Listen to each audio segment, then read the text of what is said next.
नमस्कार श्रोता बंधुगण, आजकेर आमार निवेदन कविगुरु रवींद्रनाथ ठाकुर रचित मजार एक छोट गल्प इच्छा पूरण। सुबल चंद्रेर छेलेटिर नाम सुशील चंद्र, किन्तु सकल समये नामेर मतो मानुषटी हय ना।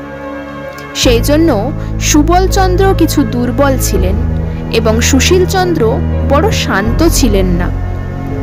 छेलेटी पाड़ा शुद्ध लोकके अस्थिर करिया बेड़ाइतो, सेजन्य बाप माझे माझे शासन करिते छुटितेन, किन्तु बापेर पाये छिलो बात आर छेलेटी हरिणेर मतो दौड़ाते पारितो।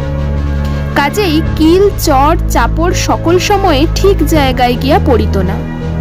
किन्तु सुशील चंद्र दैबात जेदिन धरा पड़ितेन सेदिन ताहार आर रक्षा थाकितो ना। आज शनिबारेर दिने दुटोर समय स्कूलेर छुटी छिलो, किन्तु आज स्कूले जाइते सुशीलेर किछुतेई मन उठितेछिलो ना। ताहार अनेकगुला कारण छिलो। एके तो आज स्कूले भूगोलेर परीक्षा, ताहाते आबार ओ पाड़ार बसेदेर बाड़ी आज सन्ध्यार समय बाजी पोड़ानो हইবে। सकाल हইতে सेखाने धूमधाम चलितेছে। सुशीलेर इच्छा सेखानेई आज दिनटा काटाइया देय।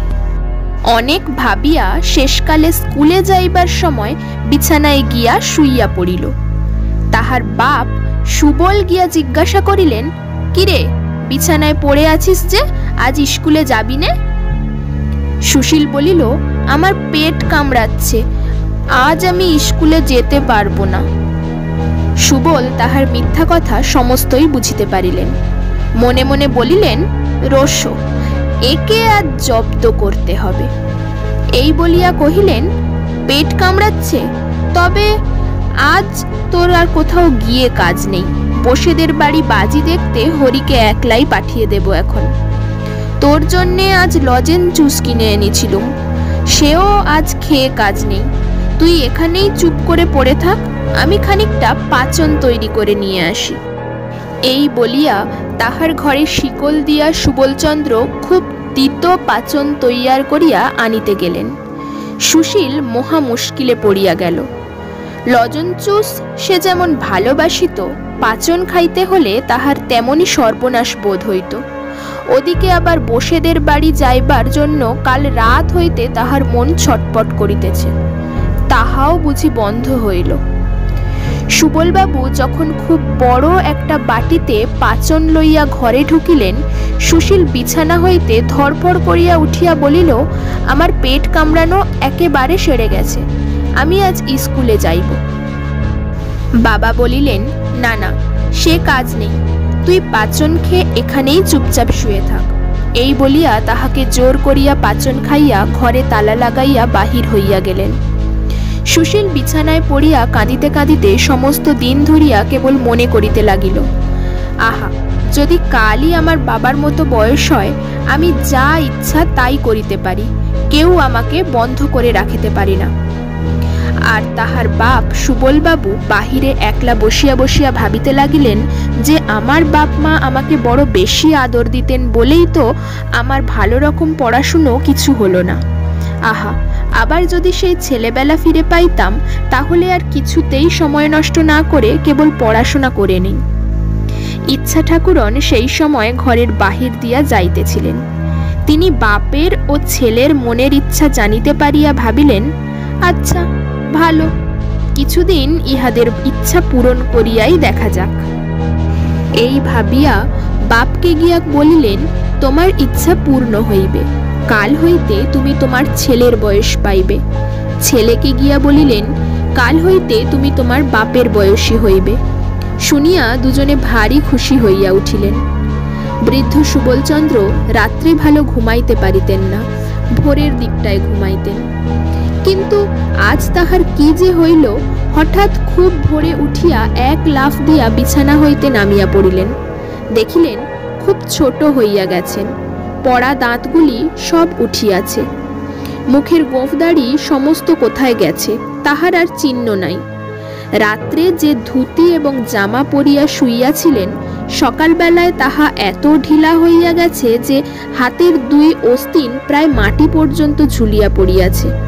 জামার গলা বুক পর্যন্ত নাবিয়াছে, ধুতির কোঁচাটা এত লুটাইতেছে যে পা ফেলিয়া চলাই দায়। আমাদের সুশীলচন্দ্র অন্যদিন ভোরে উঠিয়া চারিদিকে দৌরাত্ম্য করিয়া বেড়ান, কিন্তু আজ তাহার ঘুম আর ভাঙে না। যখন তাহার বাপ সুবলচন্দ্রের চেঁচামেচিতে সে জাগিয়া উঠিল, তখন দেখিল কাপড় চোপড়গুলি গায়ে এমনই আটিয়া গেছে যে ছিঁড়িয়া ফাটিয়া কুটি কুটি হইবার জো হইয়াছে। শরীরটা সমস্ত বাড়িয়া উঠিয়াছে। কাঁচা পাকা গোঁফদাড়িতে অর্ধেকটা মুখ দেখাই যায় না। মাথায় এক মাথা চুল ছিল, হাত দিয়া দেখে সামনে চুল নাই। পরিষ্কার টাক তক করিতেছে। আজ সকালে সুশীলচন্দ্র বিছানা ছাড়িয়া উঠিতেই চায় না। অনেকবার তুড়ি দিয়া উচ্চৈস্বরে হাই তুলিল, অনেকবার এপাশ ওপাশ করিল। শেষকালে বাপ সুবলচন্দ্রের গোলমালে ভারী বিরক্ত হইয়া উঠিয়া পড়িল। দুজনেরই মনের ইচ্ছা পূর্ণ হইল বটে, কিন্তু ভারী মুশকিল বাঁধিয়া গেল। আগেই বলিয়াছি, সুশীলচন্দ্র মনে করিত যে সে যদি তাহার বাবা সুবলচন্দ্রের মতো বড় এবং স্বাধীন হয়, তবে যেখানে ইচ্ছা গাছে চড়িয়া, জলে ঝাঁপ দিয়া, কাঁচা আম খাইয়া, পাখির বাচ্চা পাড়িয়া দেশময় ঘুরিয়া বেড়াইবে। যখন ইচ্ছা ঘরে আসিয়া যাহা ইচ্ছা তাহাই খাইবে, কেহ বারণ করিবার থাকিবে না। কিন্তু আশ্চর্য এই, সেদিন সকালে উঠিয়া তাহার গাছে চড়িতে ইচ্ছাই হইল না। পানা পুকুরটা দেখিয়া তাহার মনে হইল, ইহাতে ঝাঁপ দিলেই আমার কাঁপুনি দিয়া জ্বর আসিবে। চুপচাপ করিয়া দাওয়ায় একটা মাদুর পাতিয়া বসিয়া বসিয়া ভাবিতে লাগিল। একবার মনে হইল, খেলাধুলোগুলো একেবারেই ছাড়িয়া দেওয়াটা ভালো হয় না, একবার চেষ্টা করিয়াই দেখা যাক। এই ভাবিয়া কাছে একটা আমড়া গাছ ছিল, সেইটাতে উঠিবার জন্য অনেক রকম চেষ্টা করিল। কাল যে গাছটাতে কাঠবিড়ালির মতো তত্তর করিয়া চড়িতে পারিত, আজ বুড়া শরীর লইয়া সেই গাছে কিছুতেই উঠিতে পারিল না। নিচেকার একটা কচি ডাল ধরিবা মাত্র সেটা তাহার শরীরের ভারে ভাঙিয়া গেল এবং বুড়ো সুশীল ধপ করিয়া মাটিতে পড়িয়া গেল। কাছে রাস্তা দিয়া লোক চলিতেছিল, তাহারা বুড়াকে ছেলে মানুষের মতো গাছে চড়িতে ও পড়িতে দেখিয়া হাসিয়া অস্থির হইয়া গেল। সুশীলচন্দ্র লজ্জায় মুখ নিচু করিয়া আবার সেই দাওয়ায় মাদুরে আসিয়া বসিল। চাকরকে বলিল, ওরে, বাজার থেকে 1 টাকার লজেন জুস কিনে আন। লজেন জুসের প্রতি সুশীলচন্দ্রের বড় লোভ ছিল। স্কুলের ধারে দোকানে সে রোজ নানা রঙের লজেন জুস সাজানো দেখিত। 2-4 পয়সা যাহা পাইত তাহাতেই লজেন জুস কিনিয়া খাইত। মনে করিত, যখন বাবার মতো অনেক টাকা হইবে, তখন কেবল পকেট ভরিয়া ভরিয়া লজেন জুস কিনিবে আর খাইবে। আজ চাকর 1 টাকার 1 রাশ লজেন জুস কিনিয়া আনিয়া দিল। তাহারই একটা লইয়া সে দন্তহীন মুখের মধ্যে পুরিয়া চুষিতে লাগিল। কিন্তু বুড়ার মুখে ছেলে মানুষের লজেন জুস কিছুতেই ভালো লাগিল না। একবার ভাবিল, এগুলো আমার ছেলে মানুষ বাবাকে খাইতে দেওয়া যাক। আবার তখনই মনে হইল, না, কাজ নেই, এত লজেন জুস খাইলে উহার আবার অসুখ করিবে। কাল পর্যন্ত যে সকল ছেলে সুশীলচন্দ্রের সঙ্গে কপাটি খেলিয়াছে, আজ তাহারা সুশীলের সন্ধানে আসিয়া বুড়ো সুশীলকে দেখিয়া দূরে ছুটিয়া গেল। সুশীল ভাবিয়াছিল, বাপের মতো স্বাধীন হইলে তাহার সমস্ত ছেলে বন্ধুদের সঙ্গে সমস্ত দিন ধরিয়া কেবলই ডুডু ডুডু শব্দে কপাটি খেলিয়া বেড়াইবে। কিন্তু আজ রাখাল, গোপাল, অক্ষয়, নিবারণ, হরিশ এবং নন্দকে দেখিয়া মনে মনে বিরক্ত হইয়া উঠিল। ভাবিল, চুপচাপ করিয়া বসিয়া আছি, এখনই বুঝি ছোড়াগুলো গোলমাল বাঁধাইয়া দিবে। আগেই বলিয়াছি, বাবা সুশীলচন্দ্র প্রতিদিন দাওয়ায় মাদুর পাতিয়া বসিয়া বসিয়া ভাবিতেন, যখন ছোট ছিলাম তখন দুষ্টামি করিয়া সময় নষ্ট করিয়াছি। ছেলে বয়স ফিরিয়া পাইলে সমস্ত দিন শান্তশিষ্ট হইয়া ঘরে দরজা বন্ধ করিয়া বসিয়া কেবলই বই লইয়া পড়া মুখস্থ করি। এমনকি সন্ধ্যার পরে ঠাকুরমার কাছে গল্প শোনাও বন্ধ করিয়া প্রদীপ জ্বালিয়া রাত্রি 10টা-11টা পর্যন্ত পড়া তৈয়ারি করি। কিন্তু ছেলে বয়স ফিরিয়া পাইয়া সুবলচন্দ্র কিছুতেই স্কুলমুখ হইতে চাহেন না। সুশীল বিরক্ত হইয়া আসিয়া বলিত, বাবা, স্কুলে যাবে না? সুবল মাথা চুলকাইয়া মুখ নিচু করিয়া আস্তে আস্তে বলিতেন, আজ আমার পেট কামড়াচ্ছে, আমি স্কুলে যেতে পারবো না। সুশীল রাগ করিয়া বলিত, পারবে না বই কি, স্কুলে যাবার সময় আমারও অমন ঢের পেট কামড়েছে, আমি ওসব জানি। বাস্তবিক সুশীল এত রকম উপায়ে স্কুল পালাইত, এবং সে এত অল্প দিনের কথা যে তাহাকে ফাঁকি দেওয়া তাহার বাপের কর্ম নহে। সুশীল জোর করিয়া ক্ষুদ্র বাপটিকে স্কুলে পাঠাইতে আরম্ভ করিল। স্কুলের ছুটির পরে সুবল বাড়ি আসিয়া খুব একচোট ছুটাছুটি করিয়া খেলিয়া বেড়াইবার জন্য অস্থির হইয়া পড়িতেন। কিন্তু ঠিক সেই সময়টিতে বৃদ্ধ সুশীলচন্দ্র চোখে চশমা দিয়া একখানি কৃত্তিবাসের রামায়ণ লইয়া সুর করিয়া করিয়া পড়িত। সুবলের ছোটাছুটি গোলমালে তাহার পড়ার ব্যাঘাত হইত। তাই সে জোর করিয়া সুবলকে ধরিয়া সম্মুখে বসাইয়া হাতে একখানা স্লেট দিয়া আঁক কষিতে দিত। আঁকগুলো এমনই বড় বড় বাছিয়া দিত যে তাহার একটি কষিতেই তাহার বাপের 1 ঘণ্টা চলিয়া যাইত। সন্ধ্যাবেলায় বুড়ো সুশীলের ঘরে অনেক বুড়ায় মিলিয়া দাবা খেলিত। সে সময়টায় সুবলকে ঠান্ডা রাখিবার জন্য সুশীল একজন মাস্টার রাখিয়া দিল। মাস্টার রাত্রি 10টা পর্যন্ত তাহাকে পড়াইত। খাওয়ার বিষয়ে সুশীলের বড় কড়াকড়ি ছিল, কারণ তাহার বাপ সুবল যখন বৃদ্ধ ছিলেন তখন তাহার খাওয়া ভালো হজম হইত না, একটু বেশি খাইলে অম্বল হইত। সুশীলের সে কথাটা বেশ মনে আছে, সেই জন্য সে তাহার বাপকে কিছুতেই অধিক খাইতে দিত না। কিন্তু হঠাৎ অল্প বয়স হইয়া আজকাল তাহার এমনই ক্ষুধা হইয়াছে যে নাড়ি ভুড়ি হজম করিয়া ফেলিতে পারিতেন। সুশীল তাহাকে যতই অল্প খাইতে দিত, পেটের জ্বালায় তিনি ততই অস্থির হইয়া বেড়াইতেন। শেষকালে রোগা হইয়া শুকাইয়া তাহার সর্বাঙ্গের হাড় বাহির হইয়া পড়িল। সুশীল ভাবিল শক্ত ব্যামো হইয়াছে, তাই কেবলই ঔষধ গিলাইতে লাগিল। বড় সুশীলেরও বড় গোল বাঁধিল। সে তাহার পূর্বকালের অভ্যাসবশত যাহা করে তাহাই তাহার সহ্য হয় না। পূর্বে সে পাড়ায় কোথাও যাত্রাগানের খবর পাইলেই বাড়ি হইতে পালাইয়া হিমে হোক বৃষ্টিতে হোক সেখানে গিয়া হাজির হইত। আজিকার বড় সুশীল সেই কাজ করিতে গিয়া সর্দি হইয়া, কাশি হইয়া, গায়ে মাথায় ব্যথা হইয়া 3 হপ্তা শয্যাগত হইয়া পড়িয়া রহিল। চিরকাল সে পুকুরে স্নান করিয়া আসিয়াছে, আজও তাহাই করিতে গিয়া হাতের গাঁট পায়ের গাঁট ফুলিয়া বিষম বাত উপস্থিত হইল। তাহার চিকিৎসা করিতে 6 মাস গেল। তাহার পর হইতেই 2 দিন অন্তর সে গরম জলে স্নান করিত এবং সুবলকে কিছুতেই পুকুরে স্নান করিতে দিত না।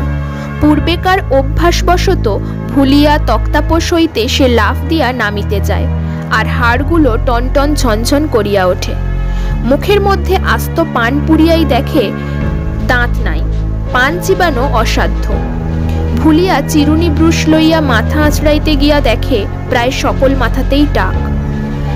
একদিন হঠাৎ ভুলিয়া যাইত যে সে তাহার বাপের বয়সী বুড়া হইয়াছে, এবং ভুলিয়া পূর্বের অভ্যাসবশত দুষ্টামি করিয়া পাড়ার বুড়ি আন্দি পিসির জলের কলসে হঠাৎ ঠন করিয়া ঢিল ছুড়িয়া মারিত। বুড়া মানুষের এই ছেলে মানুষই দুষ্টামি দেখিয়া লোকেরা তাহাকে মার মার করিয়া তাড়াইয়া যাইত। সেও লজ্জার মুখ রাখিবার জায়গা পাইত না। সুবলচন্দ্রও একদিন দৈবাত ভুলিয়া যাইত যে সে আজকাল ছেলে মানুষ হইয়াছে। আপনাকে পূর্বের মতো বুড়ো মনে করিয়া যেখানে বুড়া মানুষেরা তাস পাশা খেলিতেছে সেখানেই গিয়া সে বসিত এবং বুড়ার মতো কথা বলিত। শুনিয়া সকলেই তাহাকে যা যা খেলা করগে যা, জ্যাঠামি করতে হবে না বলিয়া কান ধরিয়া বিদায় করিয়া দিত। হঠাৎ ভুলিয়া মাস্টারকে গিয়া বলিত, দাও তো তামাকটা দাও তো, খেয়ে নেই। শুনিয়া মাস্টার তাহাকে বেঞ্চের ওপরে এক পায়ে দাঁড় করাইয়া দিত। নাপিতকে গিয়া বলিত, ওরে বেজা, কদিন আমাকে কামাতে আসিসনি কেন? নাপিত ভাবিত ছেলেটি খুব ঠাট্টা করিতে শিখিয়াছে। সে উত্তর দিত, আর বছর 10 বাদে আসবো এখন। আবার একদিন তাহার পূর্বের অভ্যাসবশত তাহার ছেলে সুশীলকে গিয়া মারিত। সুশীল ভারী রাগ করিয়া বলিত, পড়াশুনো করে তোমার এই সুবুদ্ধি হচ্ছে? একরত্তি ছেলে হয়ে বুড়ো মানুষের গায়ে হাত তোলো? অমনি চারিদিক হইতে লোকজন ছুটিয়া আসিয়া কেহ কিল, কেহ চর, কেহ গালি দিতে আরম্ভ করে। তখন সুবল একান্ত মনে প্রার্থনা করিতে লাগিল যে, আহা, যদি আমি আমার ছেলে সুশীলের মতো বুড়ো হই এবং স্বাধীন হই, তাহা হইলে বাঁচিয়া যাই। সুশীলও প্রতিদিন জোর হাত করিয়া বলে, হে দেবতা, বাপের মতো আমাকে ছোট করিয়া দাও, মনের সুখে খেলা করিয়া বেড়াই। বাবা যেরকম দুষ্টামি আরম্ভ করিয়াছেন, উহাকে আর আমি সামলাইতে পারি না, সর্বদা ভাবিয়া অস্থির হইলাম। তখন ইচ্ছা ঠাকুরন আসিয়া বলিলেন, কেমন, তোমাদের শখ মিটিয়াছে? তাহারা দুজনেই গড় করিয়া প্রণাম করিয়া কহিলেন, দোহাই ঠাকুরন, মিটিয়াছে। এখন আমরা যে যাহা ছিলাম আমাদিগকে তাহাই করিয়া দাও। ইচ্ছা ঠাকুরন বলিলেন, আচ্ছা, কাল সকালে উঠিয়া তাহাই হইবে। পরদিন সকালে সুবল পূর্বের মতো বুড়ো হইয়া এবং সুশীল ছেলে হইয়া জাগিয়া উঠিলেন। দুজনেরই মনে হইল যে স্বপ্ন হইতে জাগিয়াছি। সুবল গলা ভার করিয়া বলিলেন, সুশীল, ব্যাকরণ বই মুখস্থ করবে না? সুশীল মাথা চুলকাইতে চুলকাইতে বলিল, বাবা, আমার বই হারিয়ে গেছে। গল্পটি কেমন লাগলো অবশ্যই কমেন্ট করে জানাবেন। ভালো লাগলে লাইক, শেয়ার আর সাবস্ক্রাইব করতে ভুলবেন না।